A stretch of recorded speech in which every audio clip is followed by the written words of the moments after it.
Phoenix City Council last night voted to approve a civilian community review board for police oversight. It was a 5-4 vote and gives the board the power to investigate Phoenix police shootings. Here with more, local attorney and former police officer Anthony Ramirez of Warnock McKinley Law. Good to have you. Good to see you again. Good afternoon. Thanks for having me. You betcha.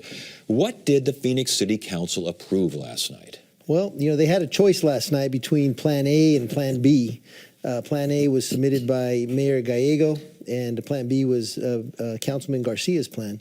They went with Councilman Garcia's plan, which basically sets up a completely civilian review board. And that is going to basically give civilians oversight over the Phoenix Police Department.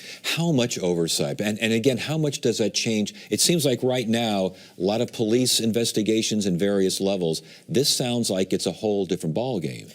It is. Right now there's really three investigative avenues that are in place right now. You have the Internal Affairs or Professional Standards Bureau with the Phoenix Police Department. You have the Civil Service Review Board, and you have the Arizona Post, which all can conduct investigations over police misconduct. Will they still be conducting investigations with this Civilian Review Board in place? It's my understanding that they will, but as far as the Internal Affairs or Police Standards Review Board with Phoenix PD, they're not going to be doing it in conjunction or side by side with this review board. So basically, you're going to have the review board, all civilian, right? Correct. And then you still have a Professional Standards Bureau. They're still going to do what they do, but these will be two trains on different tracks, and they're both headed right to the Phoenix Police Chief's office. That's correct. And I've spoken about this topic with a high-level management leader there at the Phoenix PD, and the concern is that these parallel investigations are going to be being conducted, one by professionals sworn law enforcement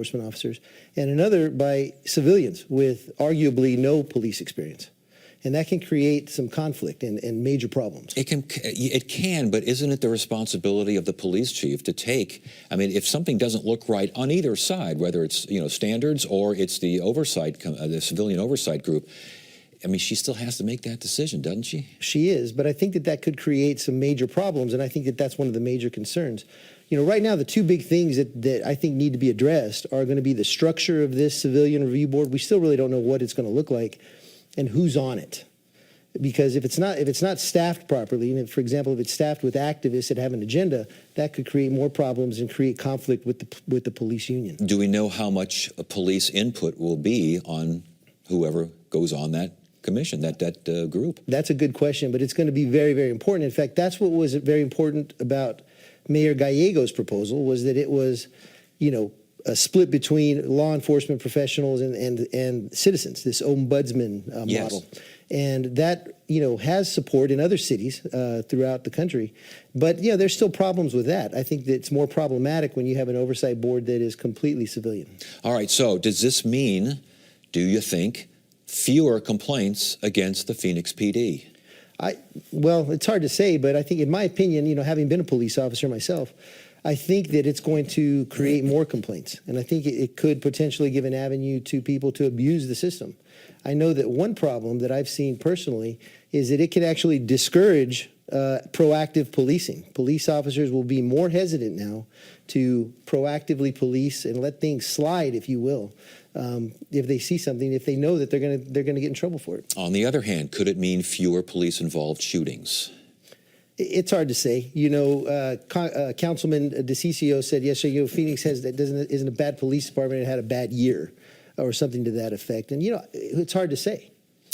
It sounds as though there's also criticism from among the rank and file and others that there's concern regarding due process. Do you see that as well? I think it's an issue. Look, as an attorney, if a client or a citizen makes a complaint against me, I'm investigated by attorneys. If a doctor has a complaint made against him, he's investigated by doctors. I think the rank and file police officer has a problem with individuals that have no police training. They don't understand the job, making decisions that can affect their career and their families. And yet you have the other side, you have the community and community activists who are saying something needed to be done.